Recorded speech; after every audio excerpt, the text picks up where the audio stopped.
নন্দীগ্রামে তৃণমূল কর্মী খুনের ঘটনায় নয়া মোড়। ওড়িশা থেকে গ্রেপ্তার এক বিজেপি নেতা। নন্দীগ্রামে 7 নম্বর জলপাইতে তৃণমূল কর্মী বিষ্ণুপদ মণ্ডলের খুনের ঘটনায় বিজেপি নেতা চন্দন দাসকে ওড়িশা থেকে গ্রেফতার করল নন্দীগ্রাম থানার পুলিশ। এই বিষয়ে রাজ্য বিধানসভার বিরোধী দল নেতা শুভেন্দু অধিকারী বলেন, এখানকার পুলিশ গ্রেফতার করেছে না বাইরের পুলিশ এসে গ্রেফতার করে নিয়ে যাচ্ছে। পুলিশ ব্যস্ত বিজেপি নেতাদের নামে মিথ্যা মামলা করতে। কিছুক্ষণ আগে চন্দন দাস নামে আমাদের এক কর্মীকে ওড়িশা থেকে গ্রেফতার করেছে তুহিন বিশ্বাস। ওড়িশা পুলিশ জানে না আমরা অপহরণের মামলা করছি। নন্দীগ্রাম থানার দায়িত্বপ্রাপ্ত ডিএসপি তুহিন বিশ্বাসের নামে, সেই সঙ্গে নন্দীগ্রামের মৃত তৃণমূল কংগ্রেস কর্মীরা খুনের ঘটনায় যে একাধিক বিজেপি কর্মীর নামে মিথ্যা মামলা দেওয়া হয়েছে তা নিয়ে কোর্টে যাওয়ার কথাও তিনি বললেন।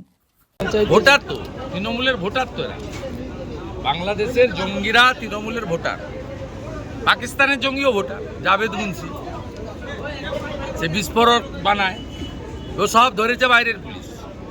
আসাম পুলিশ ধরেছে এদের, কাশ্মীর পুলিশ ধরেছে এদের।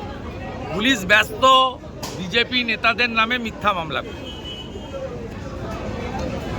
অনুপ্রবেশের একটু আগে তুহিন বিশ্বাসের বিরুদ্ধে অপহরণের মামলা করছি আমরা। চন্দন দাসকে অপহরণ করেছে উড়িষ্যা থেকে, উড়িষ্যা পুলিশ জানে না। অপহরণের মামলা করাচ্ছি। কত বড় মাতব্বর হয়েছে, সব জব্দ করে দেবো। এর আগেও আমাদের বহু লোককে এখানে নন্দীগ্রামে করেছে। 7 মাস 8 মাস 39 জন নেতাকর্মীর নামে এফআইআর হয়েছে। ঠিক আছে, এর আগে 15 দিন আগে মামলা মিথ্যা প্রমাণ হয়েছে। এটাও মিথ্যা প্রমাণ হবে,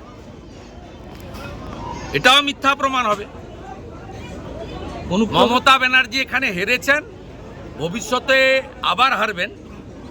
এখান থেকে তো হারিয়েছি, যেখানে দাঁড়াবে সেখানে গিয়ে হারাবো। তাই প্রতিহিংসার বশবর্তী হয়ে হিন্দু নেতাদের পুলিশকে ব্যবহার করে এই জিনিস করছে। কিন্তু এতে নন্দীগ্রামের কোনো লোক মাথা নত করবে না। এখন গাছ থেকে পড়ে গেলেও বলছে তৃণমূলের লোক মরে গেছে, বাস থেকে পড়ে গেলেও বলছে, এরপরে বাজ পড়ে মারা গেলেও বলবে তৃণমূলের বিজেপি মেরে দিয়েছে। অনুপ্রবেশের অভিযোগে এ রাজ্যে ও ত্রিপুরাতে বহু বাংলাদেশি হিন্দু নাগরিক গ্রেপ্তার হয়েছে। আপনি এর আগে পাশে থাকার বার্তা দিয়েছিলেন, এই যে গ্রেপ্তারি, এ নিয়ে আপনার কি অবস্থান হবে?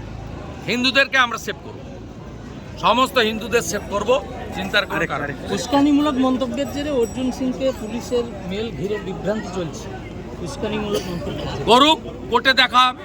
2 তারিখে কোর্ট খুলবে, মমতার পুলিশের সঙ্গে দেখা হবে।